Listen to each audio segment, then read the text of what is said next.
fucking first cut. Golly.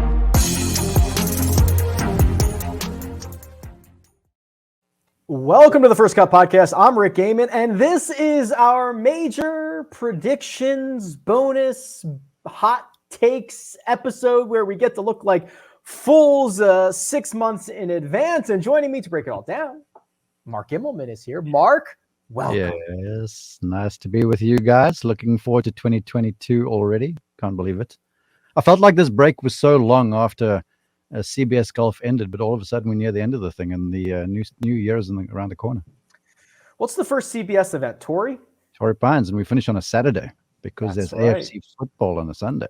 That's smart. I think that's smart. Saturday finish at Torrey Pines. Greg DuCharme is here. Greg, we are going to wildly speculate about things that we have no idea how they're going to shake out. This is just a perfect little episode. Yeah, it's one of my favorites. And after the year's over, it's always fun to look back and say, could you possibly have predicted what happened?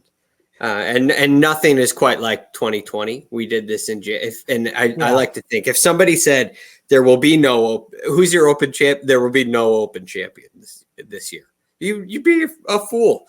So it's really fun to look this far in advance and try to pick some winners. Kyle Porter is here. KP, you have an article up on cbssports.com right now with your picks if people want to go and check those out. But this feels just like our chance to pick which stud we want in which spot, because I can't imagine, although I guess Greg at one point picked Lee Westwood to be 100-1 at the Open Championship. So maybe we can go a little bit further down the board. Well, I think what's interesting is, do you know how many years it's been since we had a year in which there were no like the guys who won the majors, all of them had previously won a major? Like the last no first timer. There were no first timers. I don't know how long it's been. Anybody? Mm-mm. 2014 was the last time. It was Rory twice, Martin Keimer, and Bubba won the Masters for the second time, and every year since then we've had, it's hard because it's not like Hideki Matsuyama is not coming out of nowhere. Obviously, he's an established player, but to pick a Hideki out of the pool of like 40 guys that we're looking at, I mean, I wrote this on CBS. It's like, I don't even know who's going to win when there's 3 holes left, much less 5 months in advance of a major championship. Yeah. And you can't see any of the recent form coming in. There's he's hot right now. So the Hideki Matsuyamas get a little more prevalent as we get closer, and you've seen guys play. Right now, you're right. Exactly. Right now, it's tough to go that way. But it's fun because it's always fun to, and sometimes even more fun because you have less of an idea to talk about this far into the future. So I think both conversations, like the week of and 5 months before, are they're interesting in different ways, but I think they're both important and enjoyable to talk about. Yeah, it's more like make a case for a guy instead of like who you actually think is going to win, which is interesting. Let's jump into this. The first major of the year, no surprise, it is the Masters. This year will be April 7th to the 10th at that golf course that I've heard of. I believe it's called Augusta National. And Mark, let's jump right into this thing because you have a nice little connection to the Masters. Now you get to tell us who's going to win the 2022 version of it. First off, I want to commend you, Rick, because I was listening to a radio show on Sirius XM a couple days ago, and they kept on calling Augusta National Augusta, and it was grinding my gears like blood was wanting to spout out of my eyes and ears. So good job on you. The thing about Augusta National is there's a nuance to the place, and there are very few occasions when you have a first-timer win there. I mean, Fuzzy Zeller pops to mind as the first, and I think there was only been one otherwise. And it's a golf course you learn, and a golf course you learn to play, and it's a golf course where power is an advantage, but it's not necessarily a separator, where a great short game is an advantage, but it's not necessarily a separator. You just got to do everything well for the week that you show up there. So there's a lot of emotion and a lot of timing involved. And certain players just seem to play well there because they know the course. But there's one guy who just seems to be going in the right direction to me. He's got the complete game. And he's an emotional sort, but he's sort of riding the emotion in a positive way right now. And I feel like Jon Rahm is going to channel Sevi Ballesteros, so he talks about continually. Jose Maria Olazabal, who's a part of that the Masters Club dinner on a Tuesday night. Sergio Garcia, who's also now a Masters champion. And I feel like Rahm, where he is at the top of the game, I sense that he's already lining up a Masters run because of not just what his game is, but where his mind is right now. So I feel like Jon Rahm has to be the favorite. Jon Rahm 10-1, according to our friends over at Caesar Sportsbook. KP, that sounds like something you might agree with, is it not? I do. Different reasons. I think that Rahm, the way he played in 2021, his win total didn't really match up with what his numbers were. And that, I think, course corrects over time. It's hard to know when and where and how long it'll take for that to course correct. But if Jon Rahm plays like he did in 2021, again in 2022, the safe bet is that he wins more than once. And if you look at his recent history at Augusta, 4 straight top 9 finishes, I think, which is kind of quiet, right? We don't, if you look at the last 4 or 5 years at Augusta, you don't think, oh, I bet Jon Rahm's been really good there, but he has, even though he hasn't had a real kind of shot on a Sunday that's been memorable where you're like, oh, Rahm is like in this. So put all that together, I think Rahm is kind of an easy, I guess, bet or whatever to get a second major at Augusta this year. Yeah, I kind of like that, like the trending towards victory at Augusta National. I kind of picked a similar guy. I went with Justin Thomas. He's 14-1 currently here, Greg, and just like he's been on this trend, right? We know for like 4 or 5 years he improved his position every year at the Masters. 2020 he finished 4th. He had that disastrous hole in 2021 on Saturday where he made triple on, I think it was 13, kind of played himself out of the whole thing in the moment. Still finished T21. I'll take the elite ball striking. Maybe he starts rolling some putts in and he wins this thing. I'm going with Justin Thomas at 14-1 to win the Masters. You have chosen someone that I think would make this podcast quite happy. Yes, Justin Thomas's friend, Jordan Spieth. Could you imagine? And yeah, this is a hard one right now because our recent form for Jordan is the Hero World Challenge. And we're thinking about Jordan coming in last place, playing off the wrong tees. But I don't think that's the Jordan we're going to see come April. His ball striking got back on track last year. At the Masters, he led the field in greens and regulation. His ball striking was phenomenal. He came in 3rd place. And it's a golf course where he just understands it. If you take out 2020 and 2019 when he wasn't playing very well, he wasn't really himself at all. He doesn't have any finish outside the top 11. So he understands the golf course on a level that few others do. And when you combine that with his ability with his iron play, a little more room off the tee for him. And I think the tee shots at Augusta National help him see it helps him see the shot he's going to hit, which he needs. It helps him. It's a very visual, artistic kind of golf course. So you got to really see the shots. There's a lot of shape, a lot of movement to the property, and that fits his game so perfectly. So I'm thinking Jordan's going to have a great Masters and put on the green jacket. How about Greg dropping greens and regulation stats on us in December, Christmas Love week, to see it. GIRs? I think an interesting hot take as it relates to Spieth is that he never wins another Masters. And I don't know. I think there's a really fascinating case to be made there that he doesn't win there again. It feels like he's already won like 3 of them, and he's only won 1, which is just it's hard to believe. And I do think he'll win more majors and could win at Augusta, but I do think there's a really interesting, hot, kind of semi-hot take. Spieth will never win Augusta again after what happened in 2016. You know what? I can go there a bit, but the one thing about Jordan that to me separates him, you can speak of the iron play because he hits the ball hole high a bunch, but at Augusta National, you always got these big sweeping putts and stuff, and lots 5, 6, 7 feet worth of break at times, and he just sees that sort of stuff. He's quite comfortable turning his back on a hole and using the wide line because of the imagination. So because of that, I never really want to write him out, because I'm related to a golfer who wasn't playing very well coming in, putting well, and found a little something in the putting that week, and it turned into a victory. So I don't want to write off Jordan just yet, just because of the way he puts those greens over there and the way he sees the lines.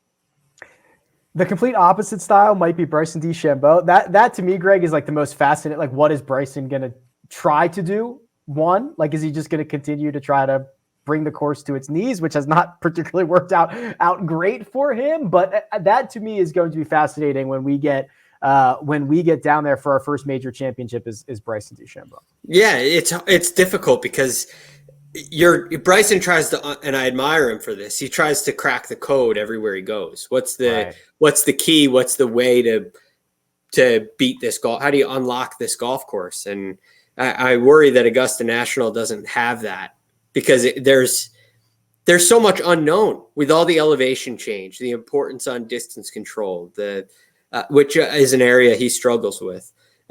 The fact that there's no green books, that may be overrated. I think Bryson can figure out how to read a green, especially with that much break. But the thing to me is the distance control into the greens has been his weakness so far. And I haven't seen signs that that's going to improve yet. I think it's really hard to figure out at Augusta with the swirling winds and elevation. Our second major championship, the PGA Championship, will be held May 19th to the 22nd at Southern Hills in Tulsa, Oklahoma.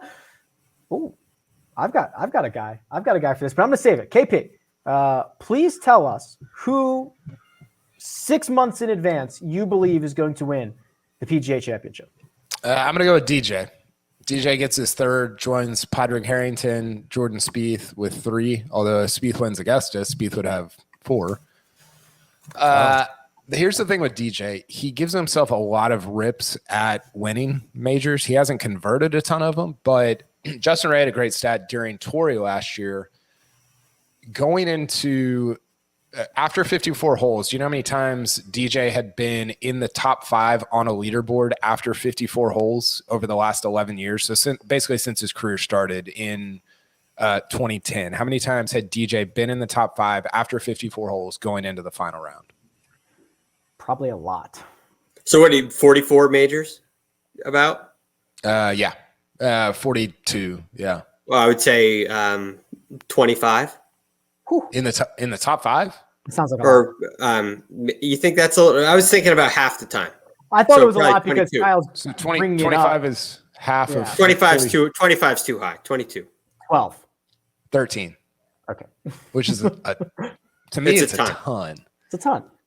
It is. It's a quarter. It's a quarter once a of the year. time you're in contention Yeah. going into the final round. Going into the final round. And and to back that up, he's finished in the top 10 in at least one major in 12 of the last 13 years. So he just gets himself in the mix. Even last year, he misses the cut at the first 2 Masters, PGA, and then he finishes like T6 or something like that at Royal St. George's at the Open Championship. So DJ just, I don't know, he's just kind of always lurking around there. And you know, the renovation at who was it? Mark Gilhance at Southern Hills? I think so, yeah.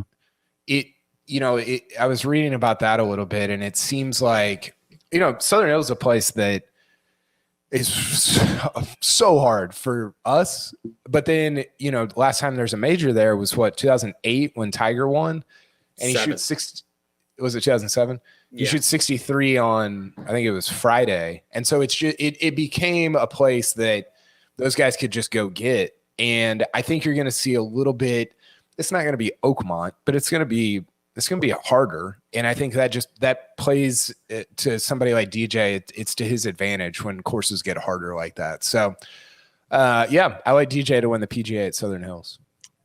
2007 that we're Woody referencing Austin. here is, Tiger Woods 2 shots clear of Woody Austin, 3 shots clear of Ernie Els, to win that one. Trevor Immelman, T6 that week. He's made the Wikipedia page. Mark, you and I have chosen the same golfer. He is 20-1, and this would be a first-timer if he's able to get the job done. Who is it?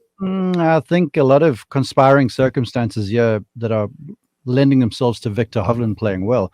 First off, Southern Hills. When Tiger blitzed the place there in the summertime, it was hot as rip, and the golf course was soft as heck because of summertime storms there in Oklahoma. But largely, that place is a hitter's golf course. I mean, you go through some of the folks that have won around there. Hubert Green, Retief Goosen, Tiger, obviously. It's a real ball striker's sort of a place. And so, for me, I just think Hovland, the way he hits it, the way he plays, the way he drives the golf ball, it's going to be a more difficult golf course. And there's always a premium there on putting the ball in play. I feel like a guy who's now spent how many years in Oklahoma, he gets it. And in the early part of the year, the weather could be kind of funky too. So I think everything is sort of trending towards Hovland, and he just seems to be kind of easing his way along. I wouldn't call him a steamroller right now, but every time he plays, his name pops up in contention, and he's pulled off a few victories. And I think by the time Southern Hills rolls around, he might have another underneath the belt. And whatever that number is that he is right now, I guarantee you that's going to be changing and going in the wrong direction for all bettors. So I'd sign up for Hovland now because I feel like he's going to play well there. 20-1 is that number. I can empty the clip on Victor stats. KP, what were you gonna? Well, I was just gonna add, according to Data Golf, Victor Hovland and Jon Rahm are the two best ball strikers in the world. Yeah, so I got it right here. So Victor played exactly 100 rounds in 2021. So if you put everybody in the last 100 rounds, Morikawa, best ball striker in the last 100, Rahm 2, Connors, Victor Hovland 4. And I want to talk to that ball striking thing too. There's one I'm remiss to forget because he's like a mentor and a good friend of mine. Nick Price won a PGA championship there, and Ray Floyd has won as well. I mean, these guys around that golf course, it speaks to what's required at Southern Hills. And Hovland just fits the mold, man. He fits the mold. I think Rick, I'm interested to hear your take on this. I think the concern about him, when I was going back through the entire year, sometimes Hovland at majors, yeah, he's aggressive, and it can, at a regular tour event, being aggressive can result in a bogey. At a major, it can turn into a triple, right? And I think that's the concern with him is like, how do you maintain that aggression, but then also have the wisdom? I mean, it's the Padraig Harrington quote, like have the wisdom to pick your spots and not get out over your skis to where you turn what should be a bogey or a double into a triple or a quad and kind of kick the tournament away. Yeah, and I think it's interesting because he's made big numbers, and unfortunately, when he is aggressive and it doesn't work, it puts him in a situation where the weakest part of his game shows up, which is generally like around the greens, right? Which is that's tough. But I will say this: he's very good consistently, like round over round. So those 100 rounds he played, gained strokes in 78 of them, 78%. Jon Rahm was the only guy who gained strokes in a larger percentage of his rounds in 2021. So there's big numbers lurking out there for him, but he's generally a very above average golfer. And this is something that the statistics won't list. Victor Hovland is a quick study. I mean, I've watched him when he came out. I've watched him as he's made his way on his first year on tour, and now where he is right now. The guy's game is different. He went and completely retooled his pitching action around the greens, and did so now. And whenever he hits chip shots, there's not that, oh my gosh, is it going to work thing. I've watched him hit wedges off tight lies and go, wow, this guy is a completely different player to who he was. So all that stuff, yeah, I think it's fine. Kyle, I would happily lay that Arnold Palmer spike bet on my Hovland versus your DJ at the PGA. You want to ride? What's the bet? What's the bet? Low guy. Your Johnson versus my Hovland. Can I make it not in December? No, I'll make it now. This is what we're doing, aren't we? No, don't you owe me? I don't make bets with people who owe. Double or nothing. Yeah, I'm double or nothing. The Arnold Palmer spike. We're going to keep doubling it until JT wins 25 events. And then that was not happening. Come, take the bet. No, you got to pay me first. Sticking to the principle. All right. Yeah. And what, by the way, what you're saying, the statistics do show that he's improved year over year in his short game. I mean, it was not good coming out, and he said, "I'm going to work on it," and he did, and it showed up. And yeah, he's going to be, I think, like the most popular, like hasn't won a major before pick from everybody to win a major in 2022. I had a Dustin Johnson stat too. 2021 was his best putting year ever.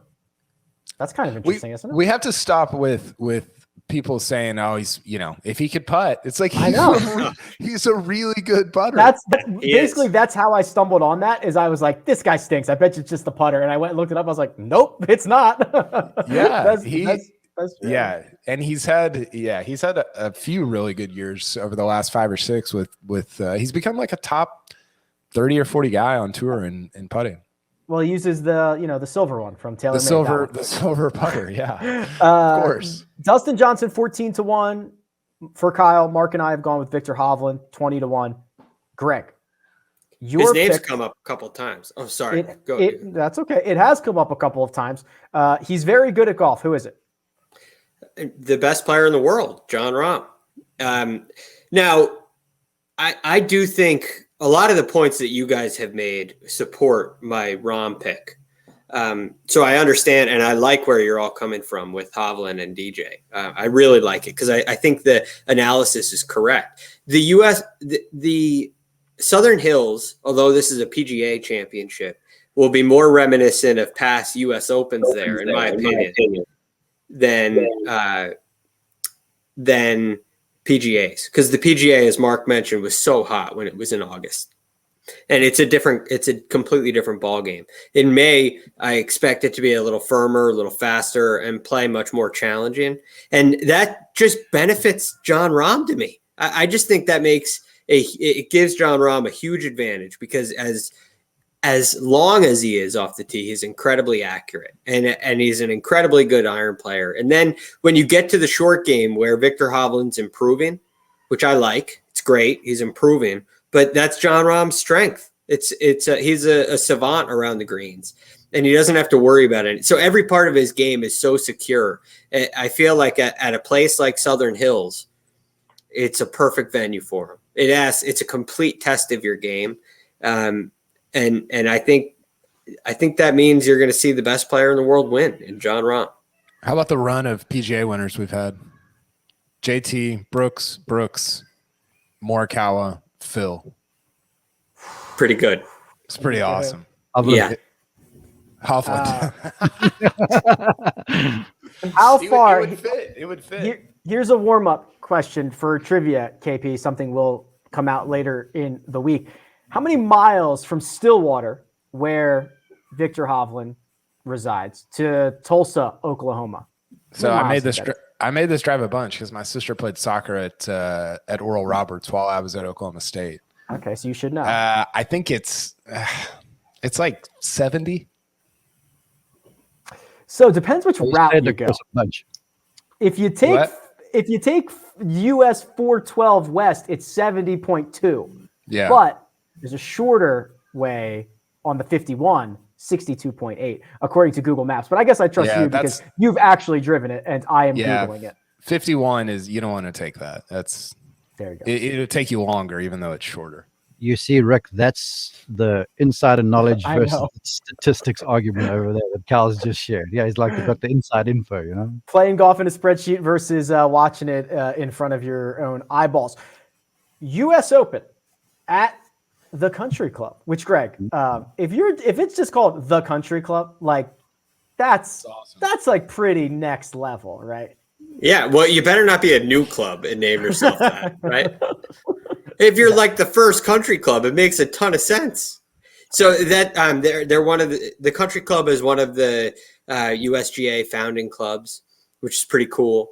And so there's a ton of history, and of course, Francis Ouimet in 1913. That victory at the U.S. Open is the most famous. They have had some other events there. The USAM was there in Is it 2013? Matt Fitzpatrick won. Yeah, oh, there you go. Fitzy. More warm up. Yeah. Yeah.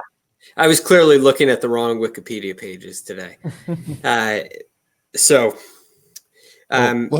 anyway, yeah. Foreshadowing there. Hey, quickly, Greg. See, you guys and your team no putts.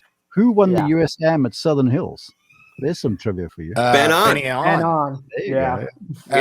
go. Hitter's place that. I think every time we mention the country club, we're contractually obligated to mention the entire U.S. Ryder Cup team stepping in Jose Maria Olazábal's line in 1999.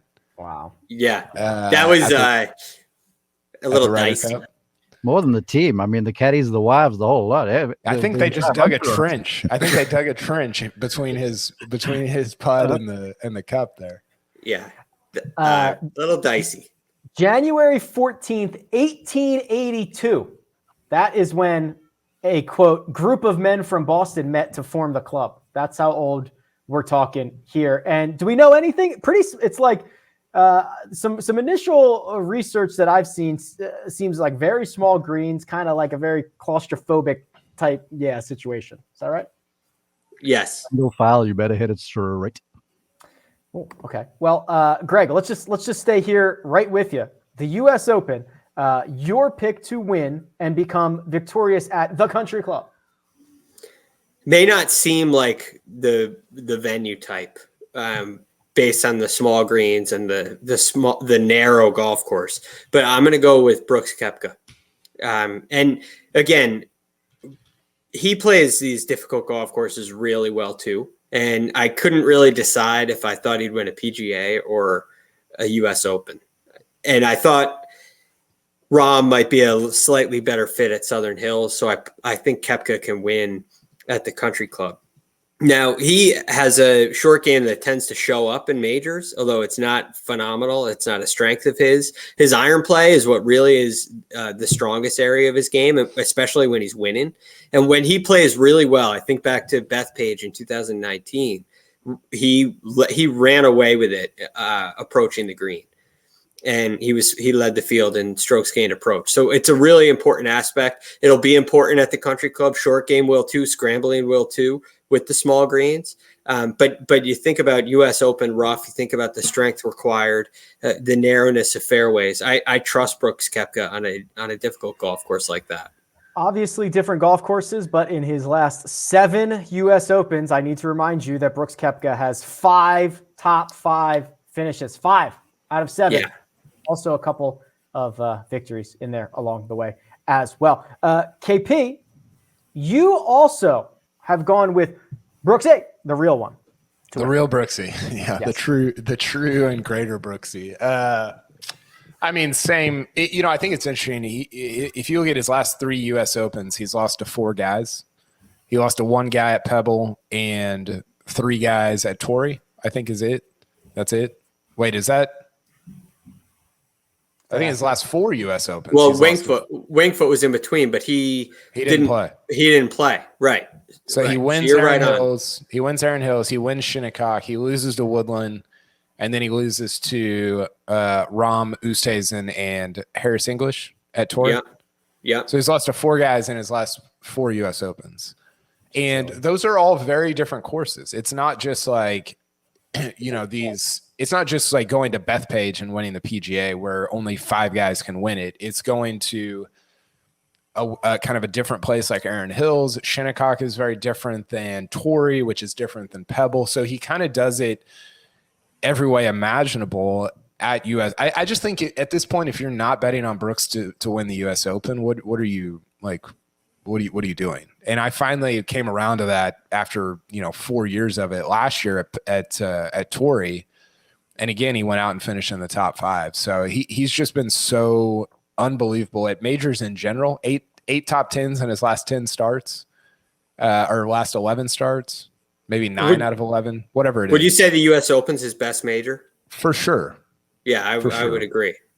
And so, I for all those reasons, I have to go with him. 14-1 over at Caesars. Mark, your pick is also 14-1, and he's I narrowed mine down to the guy I ended up picking and your guy. So we are very much in line with this. Your pick to win this year's U.S. Open would create probably a pretty historical situation. Yeah, I didn't go and look at rickrungood.com to get this information. I looked through previous champions there. You guys listed Fitzpatrick, and he beat Ollie Goss in the final, and a young Australian guy who could absolutely whip it. Kelly Keeney's won a U.S. Women's Am there, and she hit it short accurately. Curtis Strange and Nick Felder win a playoff in the U.S. Open. So it's the kind of place that I think it's going to play not very much more than 7,000, maybe 7,100 yards. So you got to play out of the fairway. And the golfer that Colin Morikawa has become, he's a guy for all seasons. He's won in California. He's won over in England. He's won in altitude. He's won down in South Florida. So he's shown that his game travels. And I've got no doubt whatsoever that his game will travel to a place like Brookline up in the Northeast, because the one thing he does wherever he goes is he puts the ball in play off the tee, and then he hits the ball pretty well with his irons. And so he's going to find a whole bunch of greens and stuff around there. And, to me, the U.S. Open has always been sort of the war of attrition. Even though the last few events, with Brooks playing, he sort of made it more of a behemoth sort of thing, as Bryson DeChambeau did. But those were big, big golf courses in Torrey and Wingfoot and those sorts of places. Brookline's not that. So I'm firmly on board with Morikawa getting his third and then looking for just one more in the career Grand Slam. He might have it by then. Maybe he just wins at Augusta National, and then he wins at Brooks. Maybe it's over. But yeah, if none of us picked him, true, so that's not going to happen. No, it can't happen. If this comes true, Morikawa would have 3 of the 4 knocked out by the time he's. I mean, how old is he? 24, 5. He'll be 25 in February. I got a stat for you here. You ready for this? Yes. Yeah, stay with me for a second. So I went back and calculated, because I don't have anything else to do but be on Wikipedia. I went back to 2000 and looked at every 54 hole leaderboard at majors. Why? Because because we got trivia coming up here in a few days. Yeah, good point. I might do that. Yeah, maybe you should. And so that's 87 events. So I looked at every 54 hole lead, and I said, okay, who had a real shot going into the final round? Because I think that that's what those guys are trying to do, right? They're winning is very luck and arbitrary. It so many factors go into it. You just want to have a shot going into the final round after 54 holes. So this is how I defined it. If you are within 5 with fewer than 5 guys in front of you, or within 4 with fewer than 6 guys in front of you, or within 3 with fewer than 7 guys in front of you, or obviously within 2, 1, or leading. Okay. Does that make sense? And you wrote a book. Holy cow, bro. Have you got 27 hours in a day? No, this is what I do. This is what I love. Does that make sense? Yeah. So basically, the further back you are depends on how many people are in front of you, whether you are in contention or not.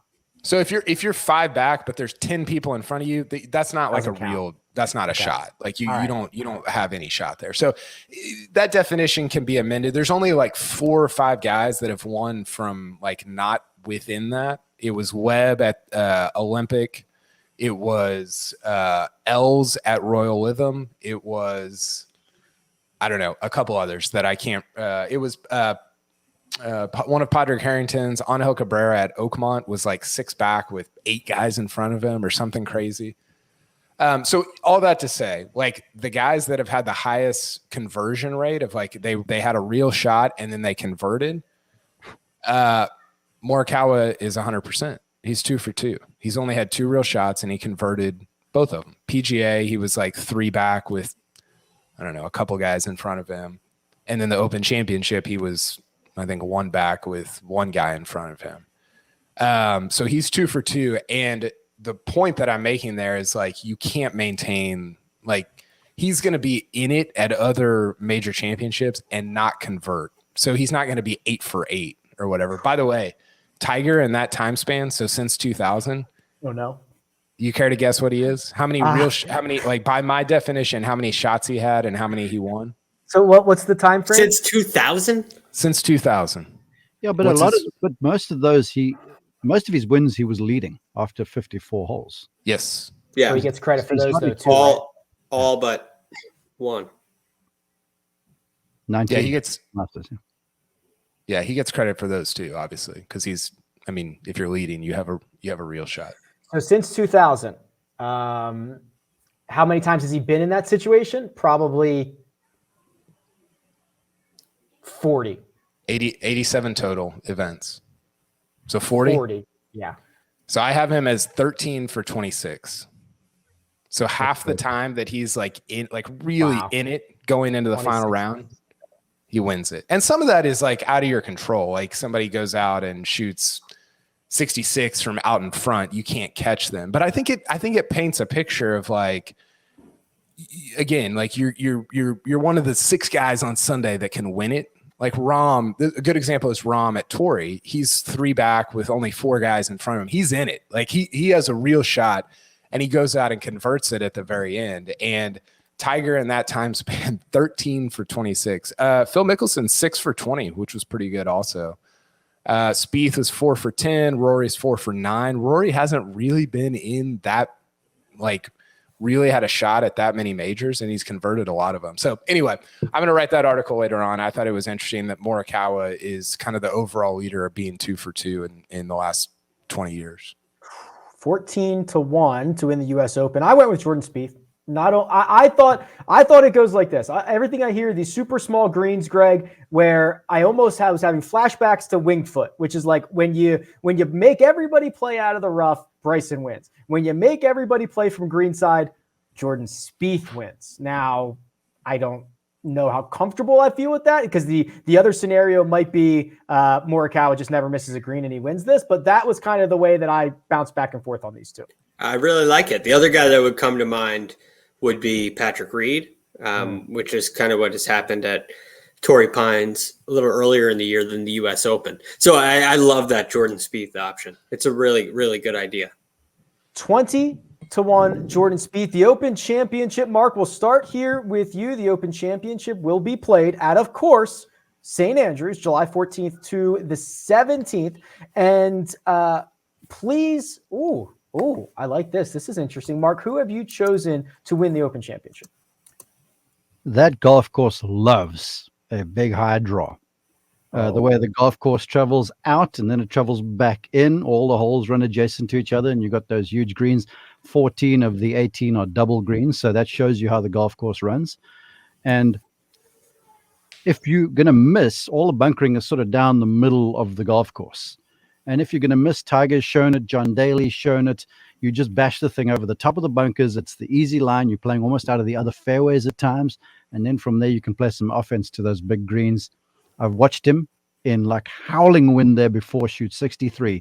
He was out in the morning at the Dunhill Links, I think it was. I was with a golfer in the afternoon, and we got there, and McIlroy had shot 63. And I was like, holy cow, what golf course is he playing, even though it's short? And just the way he drives it, his mojo around there. He's won an Open before. And it's the kind of place where if you get rolling the way those holes set up, like 1, 2, 3, 4, and then there's 5 you can take advantage of. Then you turn the corner, the loop, they call it. 8's the par 3. 9 is drivable for him. 10, you can drive it close to the green. I just feel like if he comes in there with any sort of confidence, the way he drives it, Rory gets his second claret jug. For Rory McIlroy, 12-1 at Caesars, won twice in 2021, right? Wells Fargo CJ Cup. I'm not missing anything. That's right. Right?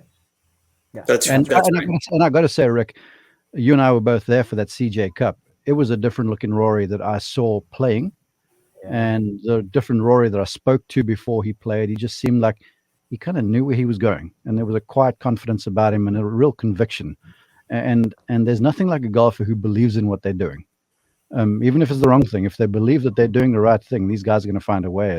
And Rory looked like, for the first time in a while, all of that sort of I'm undecisive about what I'm doing thing had gone away. And he showed it with the way he played out there. And he's got something going with the putter too, by the way.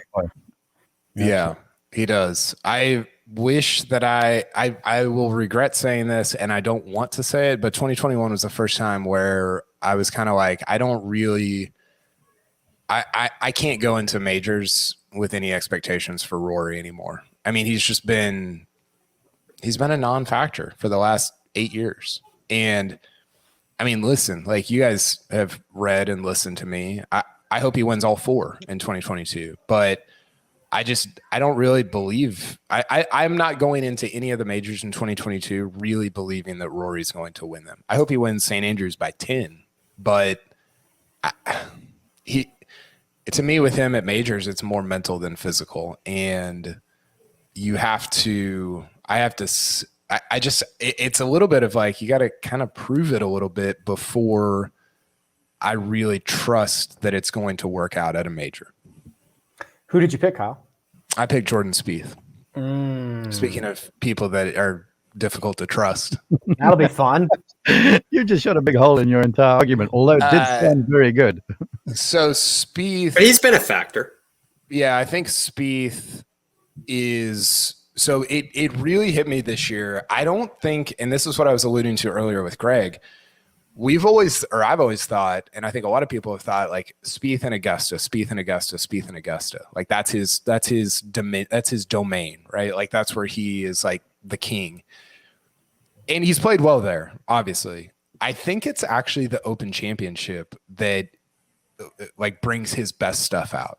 I mean, if you look at his finishes, even when he was like just horrible, just had no game, he's in the final pairing in 2018 when at Carnoustie with Xander.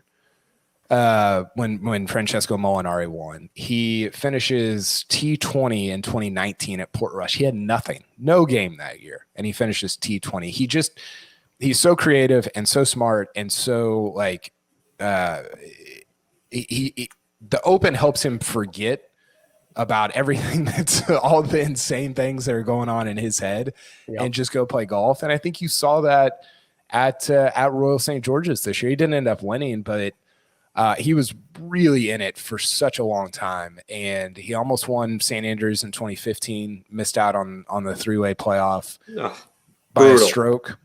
I hit that horrible drive on 18 after bogeying the road hole in the final round. So I've got Spieth winning what would be his 4th major championship.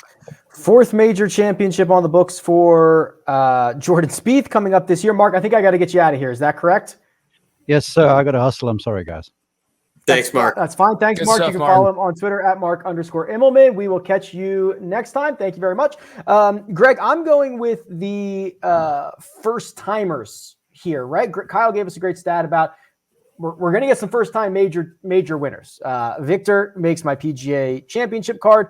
Xander Schauffele, same price, 20-1 at the Open Championship. All-around solid guy. I just think we are like there's so much pressure here, right? Like there's gonna be like Xander's got to win more, right? And win. I put win in quotations because it's really weird how we count these, but like he's too good. Like this is coming. Yeah, you'd think. I would say in December, I'd give Xander a better edge at the Country Club rather than the Open, personally. But the Opens, both of the Opens, the U.S. Open and the Open, have been very good to him. He has played really well there. So I'm never going to argue a Xander pick in December. He's phenomenal. He could win any event on tour this year that he plays in. Rick, do you view him the way that we kind of view Cantlay now, where it's like the wins haven't matched up with what you see and with what his numbers show? Yeah. I mean, yes, it's exactly right.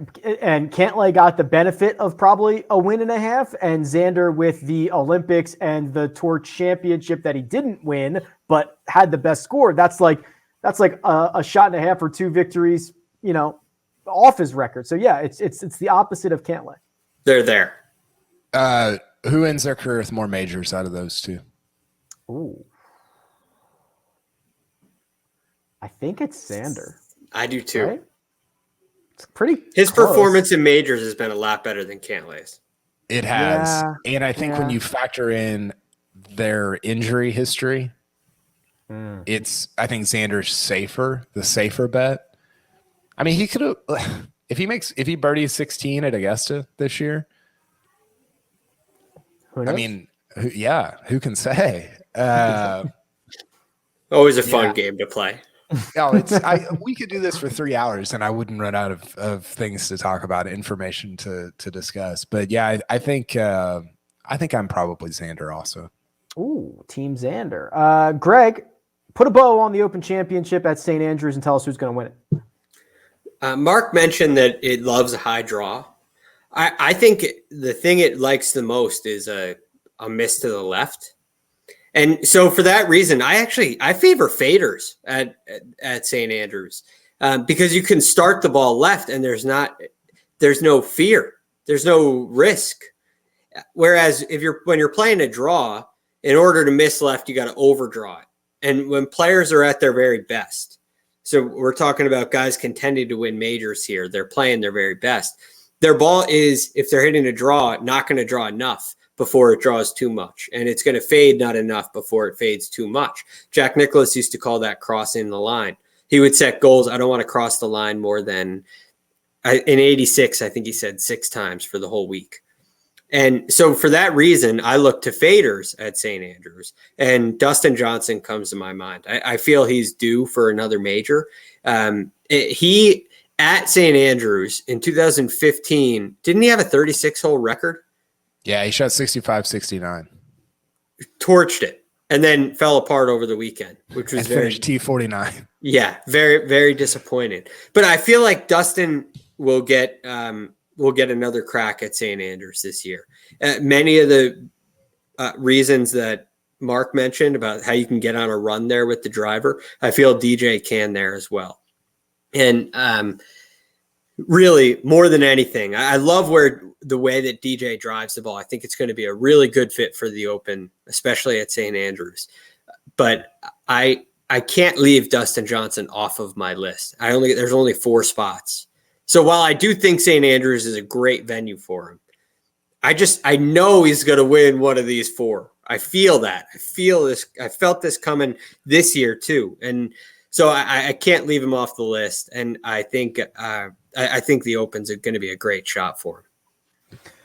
16-1 at Caesars. If you're interested, there's only 4 slots. That's a great way to put this little exercise that we try to figure out here in December. We're going to get a little bit freakier. We'll do some bonus predictions, maybe a bold take or 2. But first, we're going to take a quick break and hear a word from our partners. And we're back. All right, gentlemen, producer Jacob has given us a couple of bonus predictions. The first one, PGA Tour season money list winner. I think they give an award out for this. It's named after Arnold Palmer, in fact. Gentlemen, we know that this does not include the Tour Championship bonuses. So take that into consideration. KP, is there anybody who's going to be lining their pockets in a big way come September? I think Victor Hovland. Woo! Yeah, I don't know that I totally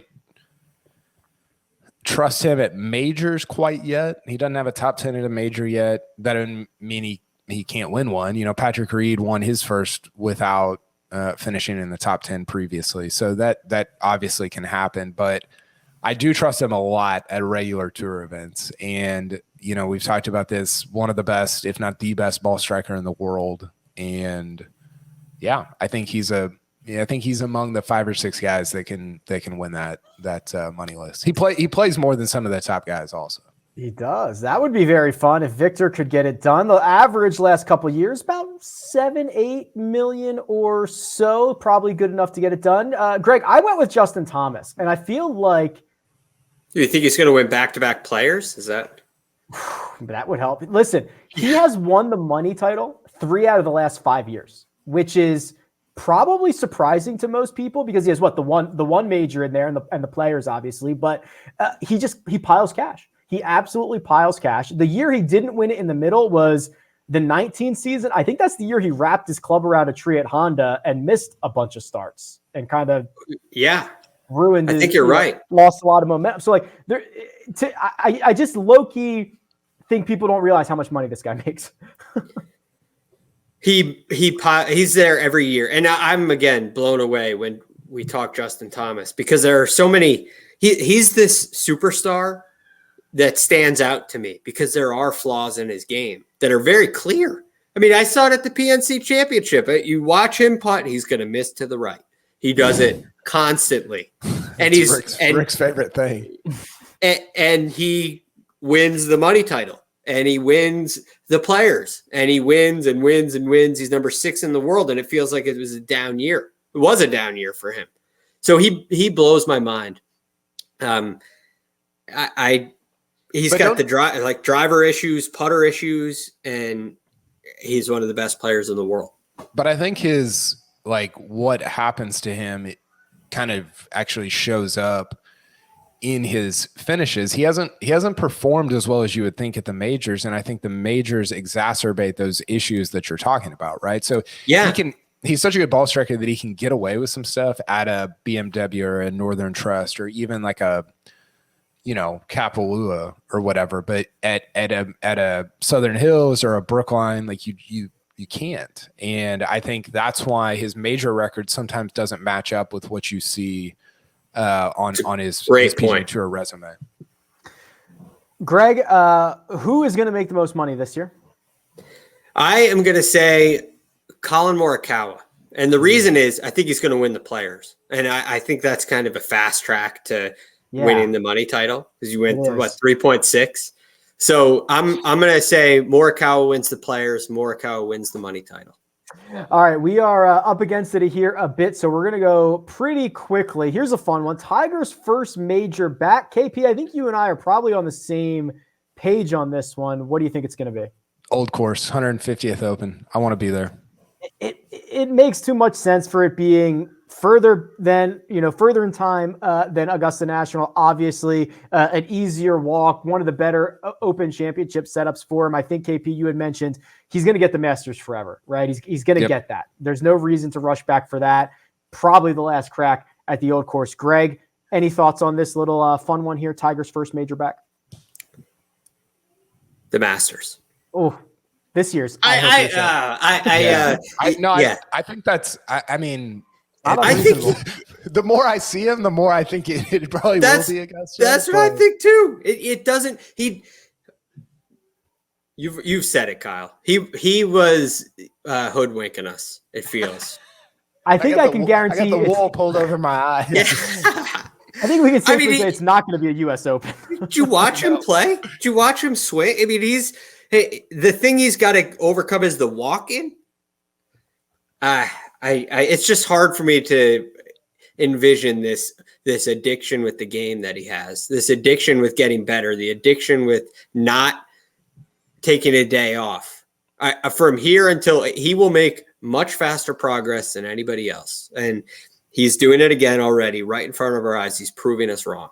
And so I'm going to say the Masters. I hope he shows up at like Sony. He's like, what's up, guys? Ready to go. He's like, yeah, it's a flat course too. I'm ready.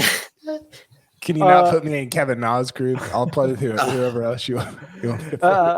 As we record this, over 200 days until the Open Championship. So Tiger will certainly have a little bit of time. All right, here we go. We're going straight to bold takes. I don't know if you guys have any. It's on the outline. I'll defer to our resident bold take maker. Kyle, that's generally you, my friend. Anything for 2022 that we can tweet out about how crazy you are? Oh, gosh. I have not thought about this question at all. It's got to be Bryson related.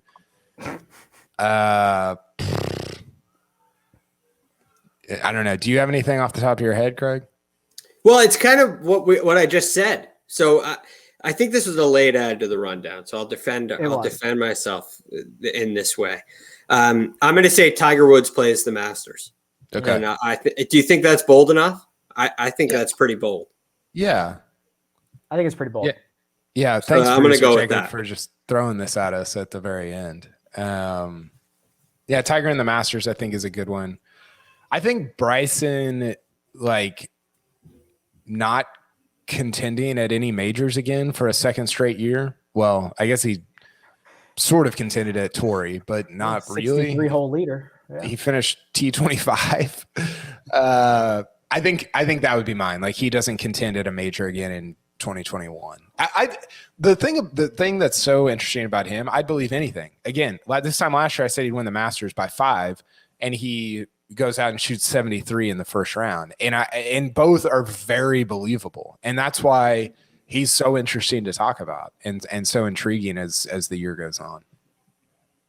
There you go. I don't have one. If I do, I'll tweet it out. We'll figure something out. All right, that'll do it for our major predictions, bonus takes, all that fun stuff. Big shout out to producer Jacob, does all the hard work behind the scenes. That right there, it's Greg DuCharme. You can find him on Twitter at @TheRealGFD, and Kyle Porter, who you can find at Kyle Porter CBS. You can find me at Rick Run Good. This has been The First Cut, and we'll catch you next time.